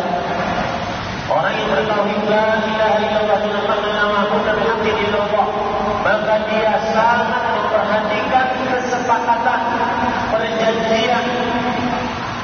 Kalau hutang bayar, jangan pakai afwan hati bayar. Afwan hati. Paham arti afwan hati? Mohon maaf saudara, bisa bayar, tidak bayar. Katanya ahli tauhid. Kenapa? Karena orang yang bertauhid dengan makna la ma'budu bihaqqin illallah, dia paham betul bahwasanya dari tidak akan berjalan di atas sirat. Sirat adalah jembatan yang dibentangkan oleh Allah di bawahnya neraka jahanam. Semua dari kita akan berjalan di atas semua ini. Tidak ada di antara kita kecuali akan menjalani. Itu sudah ketetapan dari Allah. Menjalaninya pasti, selamatnya belum pasti. Lihat ayat yang selanjutnya dalam surat Maryam. Kemudian kami selamatkan orang-orang yang bertakwa dan kami biarkan orang-orang yang zalim. Kalau sudah selamat, ada Allah. Orang adalah ibadah kecil. Jika orang itu sudah dimasukkan, dinyatakan masuk ke dalam surga atau selamat dari sirat, maka dia akan diberikan di Allah. Untuk apa? Untuk qisas. Siapa saja yang pernah dia zalimi atau pernah dia terzalimi, diselesaikan di Allah tersebut. Fa'idha hudhibu wa tuqru qila lahu udkhul jannah. Kalau sudah benar-benar bersih baru masuk surga. Jadi mungkin yang pernah menzalimi orang lain, mungkin dia bisa lari kabur, tapi di hari kiamat pasti akan bertemu dengan Allah. Dan saya berpesan, dosa kezaliman terhadap orang lain tidak diampuni oleh Allah. Bagaimana caranya? Caranya berhadapan dengan orang tersebut dan dikontrol. Baru selesai urusan. Berhutang, yang kontrak kerja berhenti, katanya berhenti sebelum waktunya. Maka itu akan berhenti dan dikontrol sampai selesai urusan. Di bawah itu saudara-saudara yang dimuliakan oleh Allah, yang ke-18 mudah bisa menjawab beberapa pertanyaan saja yang kita perlu paham. Saya bersyukur kepada Allah di hari pertama, mungkin ini malam pertama, hari-hari yang paling mulia selama 10 hari pertama bulan Dzulhijjah, malas untuk beramal saleh dan tidak ada amalan yang paling banyak pahalanya untuk diamalkan kecuali 10 hari pertama bulan. Bahkan para ulama mengatakan ayyamul afdalu ayyamid dunya ayyamul hari-hari yang paling afdal sepanjang adanya dunia, sepanjang masa adalah 10 hari pertama bulan. Allah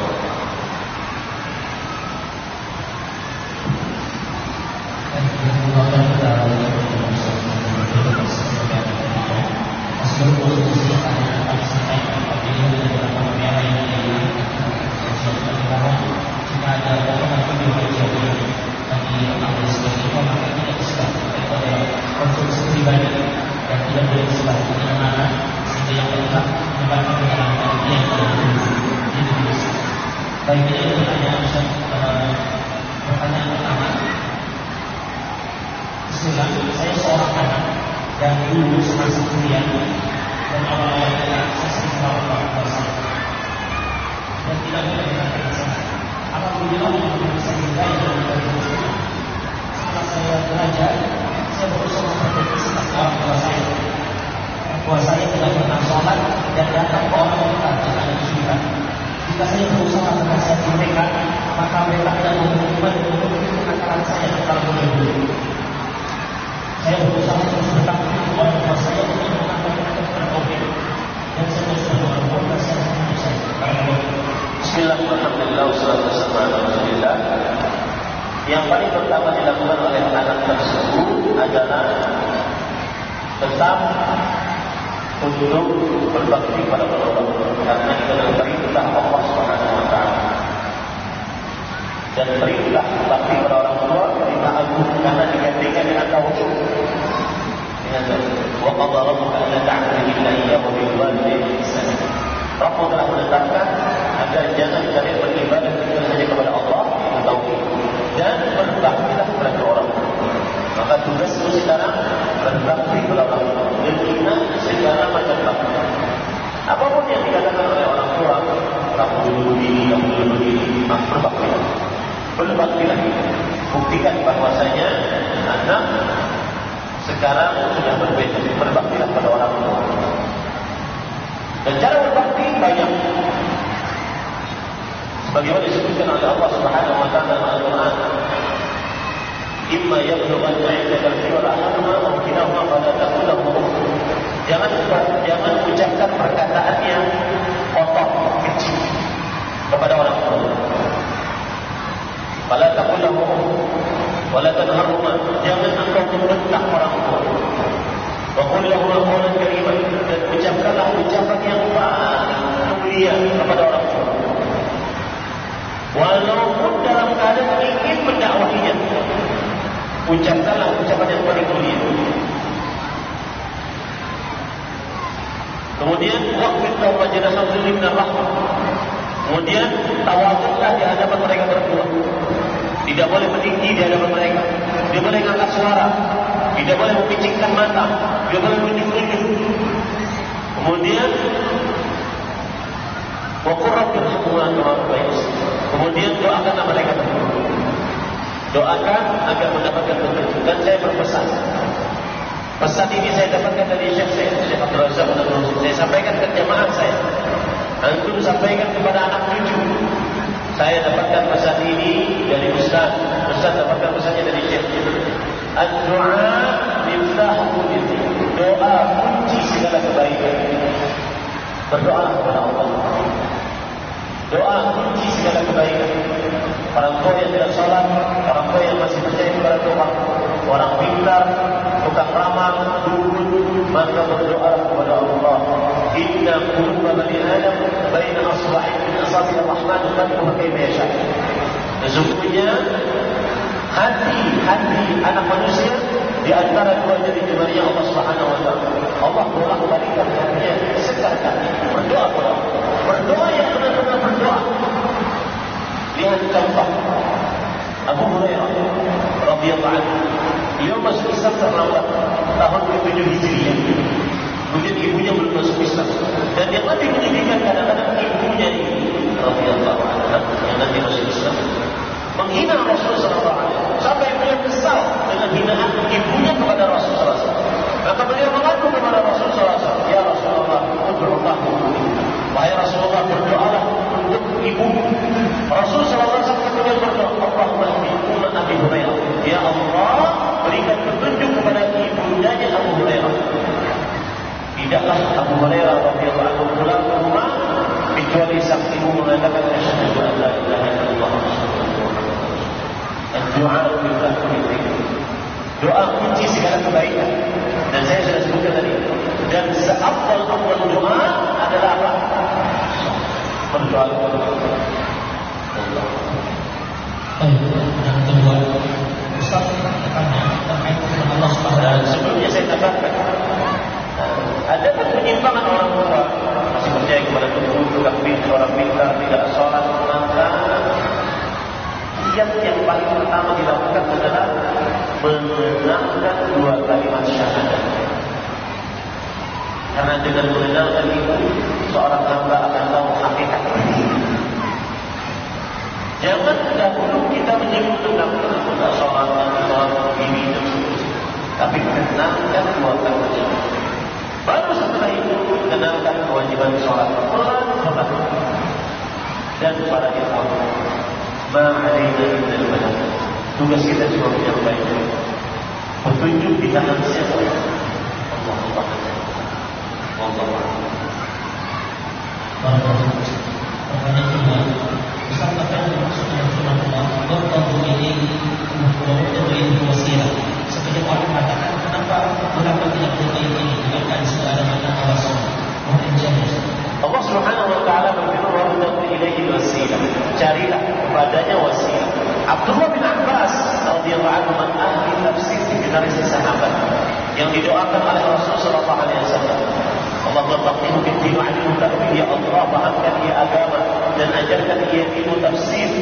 Yang mana beliau adalah tarjuman Al-Quran, ahli tafsirnya para sahabat. Kemudian beliau habrul ummah, ulamanya umat Islam sepanjang masa sampai akhir zaman. Abdullah bin Abbas radhiyallahu anhu ahli fatwanya para sahabat. Beliau mengatakan al-wasilah yang dimaksud di sini adalah at-ta'ah. Taqarrab ila Allah bi ta'atih. Dekatkan, cari kedekatan kepada Allah dengan mengerjakan ketaatan kepada Allah Subhanahu wa taala. Saya beri contoh. Ini seorang manusia. Di atas ada Allah. Maka agar manusia ini dekat dengan Allah, dia kerjakan ketaatan kepada Allah. Itulah yang akan mendekatkan dirinya kepada Allah. Bukan dengan mencari perantara antara dia dengan Allah. Paham bedanya sekali? Yang dimaksud dengan al-wasilah pada ayat tersebut adalah mengerjakan ketaatan dan mencari perantara, bukan ketaatan. Dan Allah tidak perlu perantara. Allah berfirman, "Qala ud'uni astajib lakum." Rabb kalian berfirman, berdoalah kalian kepada aku akan kabulkan kalian. Allah juga berfirman, "Wa idza sa'alaka 'ibadi 'anni fa inni qarib ujibu da'wata da'i idza da'an fastajibu li wa yu'minu bil 'alam." Jika hamba-hambaku bertanya tentangku, maka sesungguhnya aku dekat. Aku mengabulkan doa orang yang berdoa jika ia berdoa kepadaku. Berdoa kepada Allah Subhanahu wa taala, tidak perlu perantara. Dan tidak boleh berdoa kepada perantara agar perantara ini menyampaikan doa kepada Allah Subhanahu. Itu dilarang oleh Allah dalam Al-Quran, dan itu adalah kebiasaan orang-orang musyrik. Allah Subhanahu wa taala berfirman, "Walladzina ittakhadhu min dunihim awliya ma na'buduhum illa liyuqarribuna ila Allahi zulfa." Orang yang mencari penolong selain Allah, beribadah kepada selain Allah, mereka akan mengatakan, mereka akan mengatakan, kami tidak beribadah kepada perantara ini.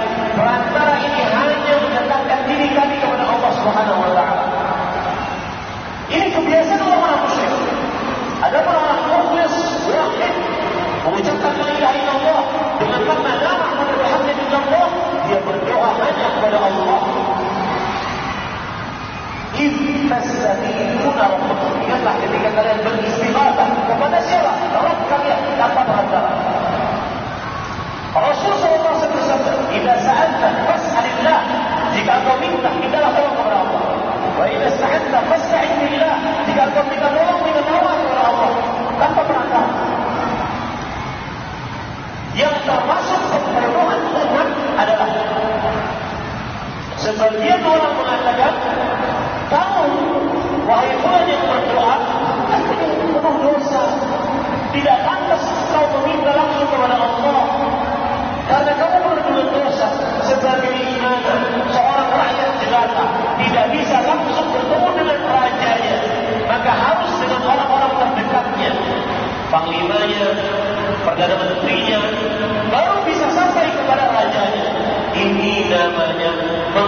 menganalogikan Allah dengan makhluk.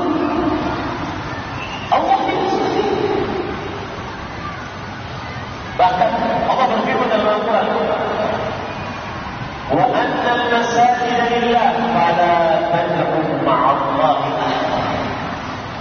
Masjid-masjid itu milik Allah, maka janganlah kalian berdoa kepada Allah bersamaan dengan kalian berdoa kepada selain Allah. Di mana ada Allah? Berdoa, berdoalah kepada Allah dengan ikhlas hanya untuk Allah dalam berdoa. Jadi arti wasilah di dalam ayat tersebut kerjakan ketaatan. Contoh, ketika kita berdoa, walillahil asmaul husna fad'uhu. Allah memiliki nama-nama yang husna, berdoalah dengan nama-nama yang husna tersebut. Ya Razzaq urzuqni, itulah wasilah, itu tawassul. Bertawassul dengan nama-nama Allah yang husna dan sifat-sifat Allah yang mulia. Contoh lagi, bertawassul dengan amal saleh.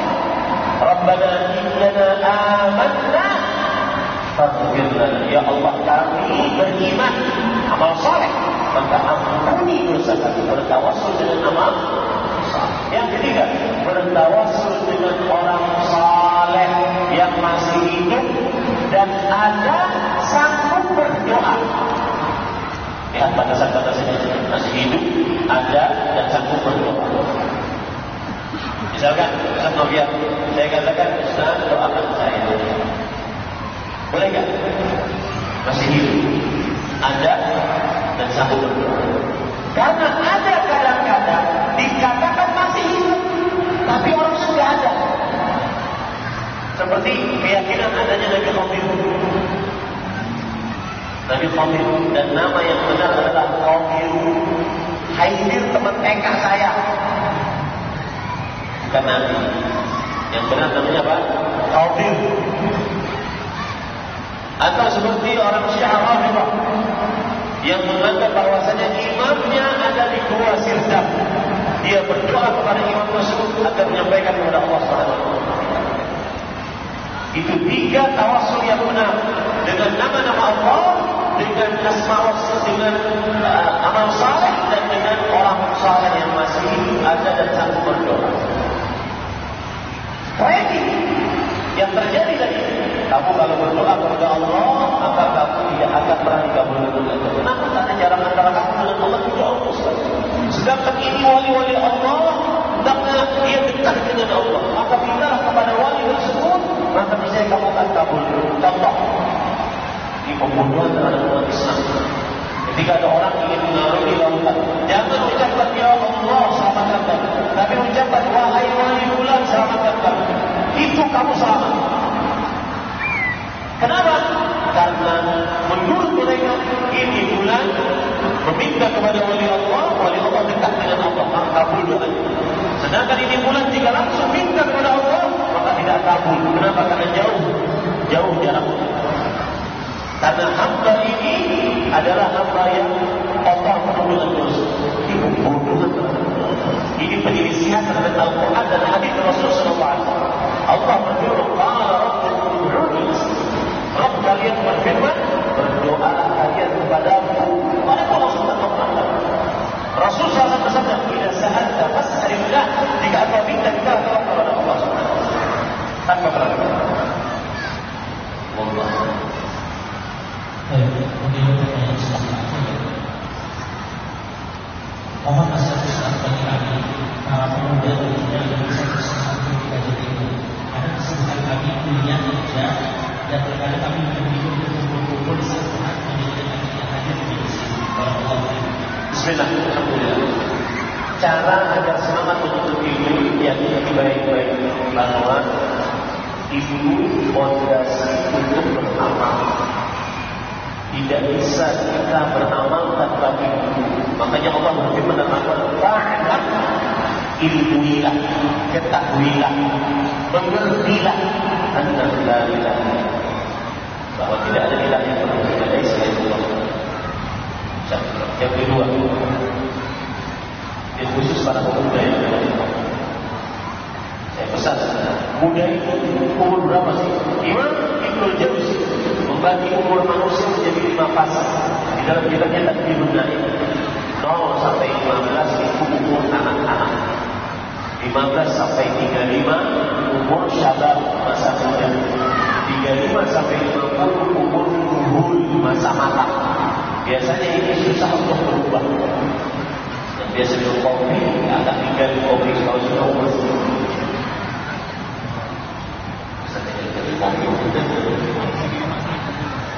kemudian 50 sampai 60 umur syaikhullah, umur tua. 60 sampai 80 itu umur haram, super tua. Maka perhatikan yang masih muda. Masa mudamu adalah cerminan masa tuamu. Masa mudamu cerminan masa tuamu. Perbaikilah masa mudamu dengan begitu.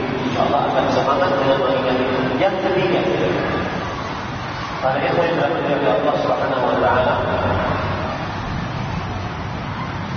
hendaknya para pemuda meniatkan selalu di dalam dirinya kesuksesan yang sebenar-benarnya adalah sukses di akhirat, masuk surga jauh dari akhirat. Sebagian pemuda santri-santri saya, mereka terkadang bingung. Ustaz, saya lanjut dari pesantren, kenapa? Nah,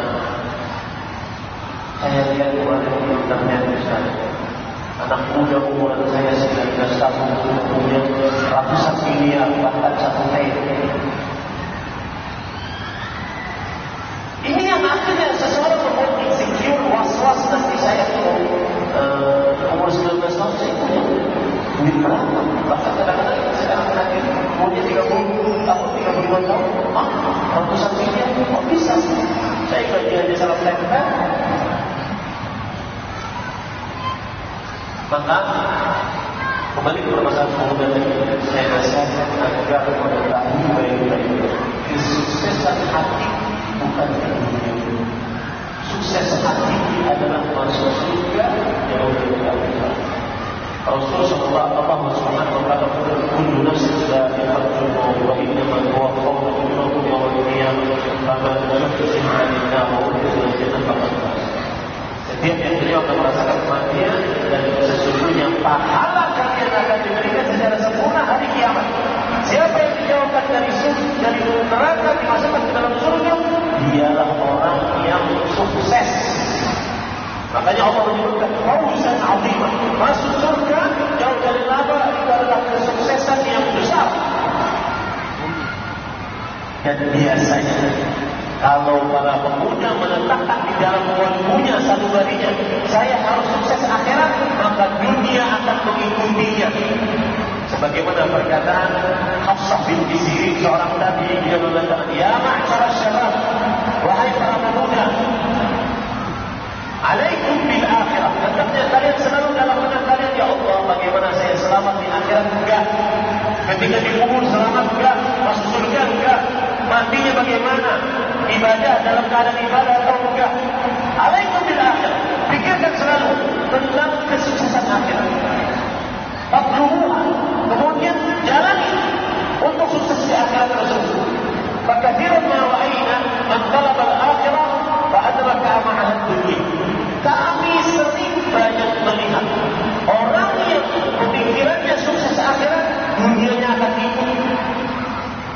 Dalam keadaan dia tidak mengerti, akan dunia mati Allah, dunia datang kepada dia dalam keadaan dia tidak mengerti, tunduk kepadanya.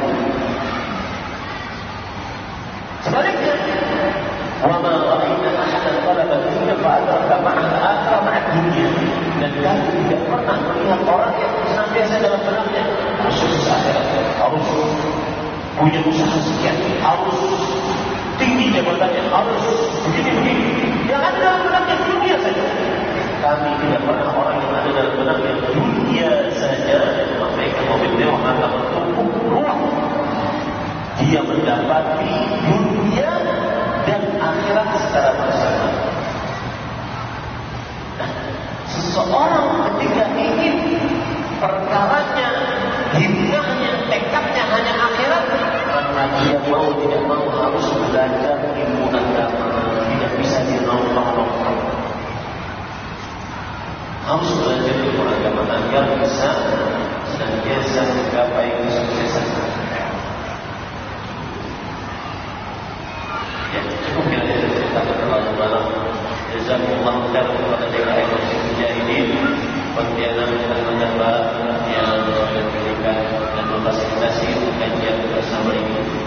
mudah-mudahan kita senantiasa diberkahi oleh Allah Subhanahu wa taala. Mudah-mudahan kita senantiasa diwafatkan dalam keadaan husnul khatimah. Saya ucapkan sampai jumpa dalam pertemuan-pertemuan lainnya. Kalau tidak bertemu setelah ini di dunia, maka saya ucapkan sampai jumpa di surga yang berdoa Allah Subhanahu wa taala. Assalamualaikum warahmatullahi wabarakatuh.